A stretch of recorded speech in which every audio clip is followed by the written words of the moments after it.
Solo Leveling Season 3, Episode 3. Ang pinakamalakas na Shadow Soldier ni Song Jae-woo. Let's go mga Lodi!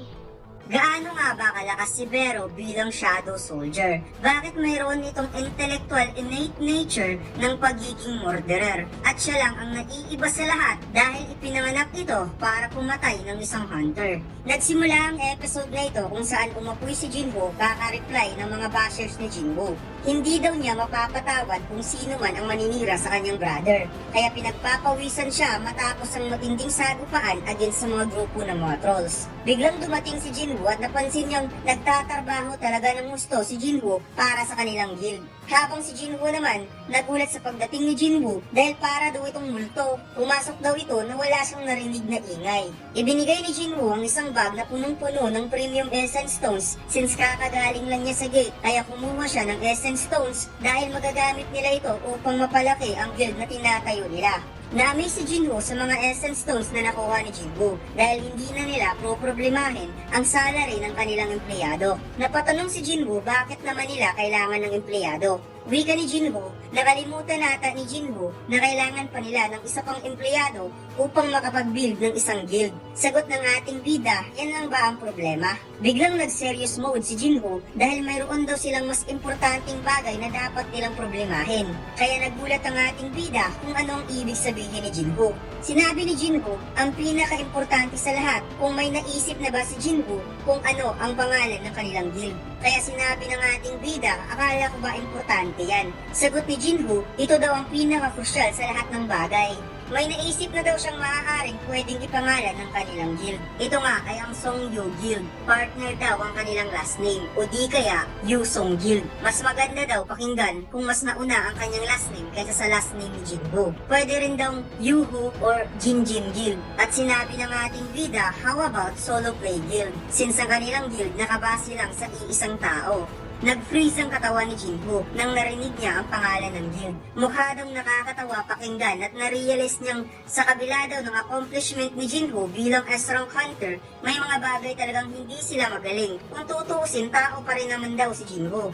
May kumatok sa pintuan at kaagad itong binuksan ni Jinwoo. Ngunit bigla itong napasigaw sa sobrang gulat kaya pinuntahan ni Jinwoo upang matingnan. Ito pala ay si Hunter Cha Hae-en.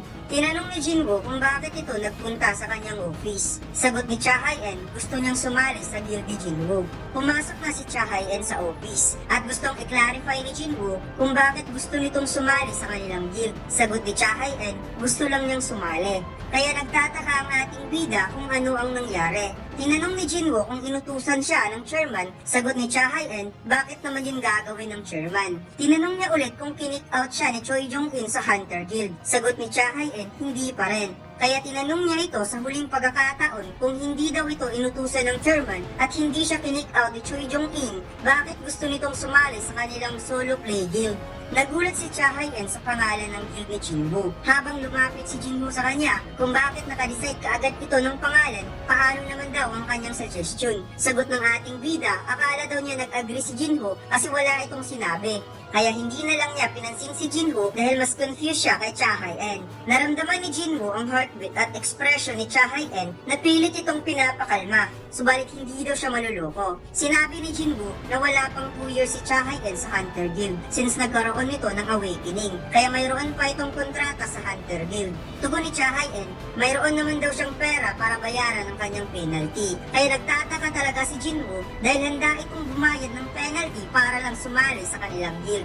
Sinabi ni Jinwoo, wala silang malaking pera para bayaran si Cha Hae-en bilang S-rank hunter. Sagot ni Cha Hae-en, hindi daw yan problema. At kahit wala siyang bonus, okay lang sa kanya. Sinabi ng ating bida, bakit gusto talagang sumali ni Cha Hae-en sa guild kahit wala siyang makukuha. Naisip ni Cha Hae-en kung paano niya ipapaliwanag kay Jinwoo. Subalit pinili niyang hindi sabihin kay Jinwoo dahil paghihinalaan siyang nababaliw. Una daw nakilala niya ito at hindi siya nakaamoy ng masama. Pagkatapos hindi na ito nawala sa kanyang isipan at nagsimula siyang maging curious sa pagkatao ni Jinwoo. Marami daw itong bashers, subalit hindi daw ito masamang tao. Kahit na sinasabi niyang hindi niya iisipin si Jinwoo at mag-focus lang sa kanyang trabaho at wala siyang oras para isipin ito, palagi daw niyang na-realize na si Jinwoo lang ang nag-iisang liwanag sa madilim na mundo. Muntik na daw siyang namatay o namatay na talaga siya. Ngunit dahil kay Jinwoo naligtas ang kanyang buhay. buhay. Napatanong si Chahayen kung ano ang gagawin niya o paano niya sasabihin gusto niyang makatabi si Jinwoo habang buhay. Hanggang sa umusok na talaga si Chahayen mga lods dahil hindi niya masabi ang gusto niyang sabihin. Habang ang ating bida, napagtanto niyang parang may gustong sabihin si Chahayen ngunit pinipigilan niya ito. Hindi daw niya alam kung ano ang tinatago ni Chahayen at parang matagal na daw itong nakaplano. Sinabi ni Chahayen gusto lang daw niyang maging komportable habang binulong ni Jinwoo kay Jinwoo na mahirap daw ang sitwasyon ngayon ni Chahayen dahil isa lang itong 22 or 23 years old at pinapasa nito ang mabigat na responsibilidad bilang strong hunter. Kaya biglang sinabi ni Jinwoo na mayroon daw entrance test ang kanilang guild at inutusan niya si Jinwoo na bumaba muna upang bumili ng snacks. Tinanong ni Chahayen kung anong klaseng test. Wika ni Jinwoo, kailangan itong talunin ng kanyang summoning shadows. Tugon ni Chahayen, mukhang napakababa daw ng evaluation na ibibigay sa kanya at sino namang shadows ang kakalabanin niya. Sagot ng ating bida, ang pinakamalakas. Nagkasundo ang dalawa na magsagawa ng evaluation test at pumunta sa gymnasium ng Hunter Association. Naisip ni Jinwoo, ngayon niya masusubukan kung kaya niyang gamitin ang Shadow Exchange na may kasamang ibang tao. Pabukas na si Chahayen sa pintuan at sinabi ni Jinwoo na hindi sila pupunta sa kahit saan dahil mayroong madaling paraan para makapunta sa gymnasium. Ang gagawin lang daw niya ay lalapit siya kay Jinwoo. Hinawakan ni Jinwoo si Chahayen at inilapit ang kanyang katawan na parang niyakap niya ito at binigkas ang salitang Shadow Exchange. Lumabas ang napakaraming shadow sa katawan ni Jinwoo at unti-unti silang hinila pababa habang si Jinwoo papasok na sa office. Dala-dala ang kanilang snacks. Ngunit sa pagpasok niya, wala na si Jinwoo at Chahayen. Ang naiwan na lamang ang High Orcs. Kinuha ng High Orcs ang pagkain pagkatapos kinain ng snacks pati plato. Napunta na ang dalawa sa gymnasium at hindi makapaniwala si Chahayen na in just a seconds napunta na kaagad sila sa gymnasium. Napatunayan ni Jinwoo na nakapag-teleport siya kasama ang ibang tao at ang Shadow Exchange ay makukonsider niyang parang isang gate na nagmumula sa kanyang katawan.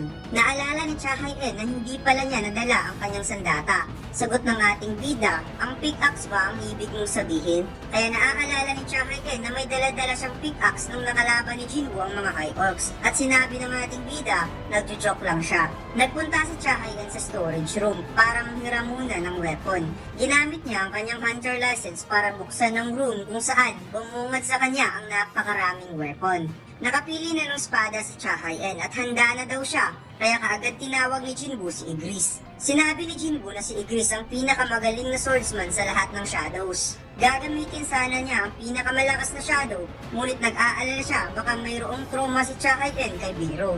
Nakita ni Jinwoo na seryoso talaga si Chahayen at na-realize niyang wala naman itong pakialam kung anong weapon ang gagamitin. Kaya pinatalikod muna niya si Chahayen at ipinagamit ni Jinwoo kay Igris ang longsword ni Baran. Handa na ang dalawa at si Jinwoo ang magsisilbing referee sa laban na ito. Kaagad ginamit ni Igris ang Demon King longsword at makikitang umaapaw ang napakatinding kuryente na bumabalot sa espada. Pinakawalan ni Igris ang kuryente at nagkadurog-durog ang floor ng gymnasium.